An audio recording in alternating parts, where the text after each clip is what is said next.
శ్రీ సత్యసాయి జిల్లాలో అమలవుతున్న అభివృద్ధి సంక్షేమ కార్యక్రమాల పురోగతిపై జిల్లా కలెక్టర్ ఏ శ్యాంప్రసాద్, ఎమ్మెల్యే పల్లె సింధూరారెడ్డితో కలిసి కేంద్ర ప్రభుత్వ పథకాల అమలుపై అధికారులతో 20 సూత్రాల కమిటీ చైర్మన్ లంకా దినకర్ సమీక్ష నిర్వహించారు. స్వర్ణాంధ్ర వికసిత్ భారత్ లక్ష్యాల సాధనలో భాగంగా విద్య, వైద్య రంగాల్లో జిల్లా మరింత పురోగతి సాధించాలని అధికారులకు ఆదేశించారు. ప్రజలకు అందుతున్న సేవల నాణ్యతను పెంచాలని, ప్రతి పథకం లక్ష్యాలకు అనుగుణంగా అమలు కావాలని స్పష్టం చేశారు. జిల్లా అభివృద్ధి పనుల కోసం 76,19,00,000 మంజూరయ్యాయని తెలిపారు. మడకసిర నియోజకవర్గంలో 100 పనులు, కదిరి నియోజకవర్గంలో 36 పనులు చేపడుతున్నామని చెప్పారు. జిల్లాలోని అన్ని నియోజకవర్గాలకు ప్రాధాన్యతనిస్తూ తాగునీటి సమస్యల పరిష్కారానికి చర్యలు తీసుకుంటున్నామని పేర్కొన్నారు. జిల్లాలో ప్రతి పథకం సమర్థవంతంగా అమలు కావాలన్నారు. ముఖ్యంగా విద్య, వైద్య రంగాల్లో మెరుగైన ఫలితాలు రావాలి. తాగునీటి సమస్యలను ప్రాధాన్యంగా తీసుకుని త్వరితగతిన పరిష్కరించేందుకు చర్యలు తీసుకుంటున్నామన్నారు.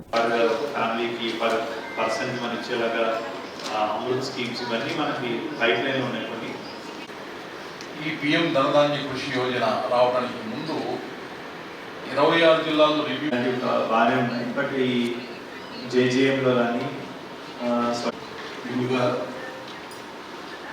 సత్యసాయి జిల్లా కలెక్టర్ గారు శ్యాంప్రసాద్ గారు వాటి గతంలో పార్వతీపురం మండలం జిల్లాకి సంబంధించి ఎట్లయితే గతంలో జనవరి 2025 సత్యసాయి జిల్లాకి వచ్చి ఇక్కడ వివిధ సెంట్రల్ స్పాన్సర్ స్కీమ్స్ ముఖ్యంగా మనదేగా PM Awas Yojana, rural urban టిక్కో హౌసెస్, గ్రామీణ సడక్ యోజన, జలజీవన్ మిషన్ అమృత్, అదేవిధంగా PM Suryaghar, PM Vishwakarma, PM employment guarantee scheme, అలాగే ఇండస్ట్రీస్ మీద విస్తృతంగా, అలాగే స్పిరిచువల్ టూరిజం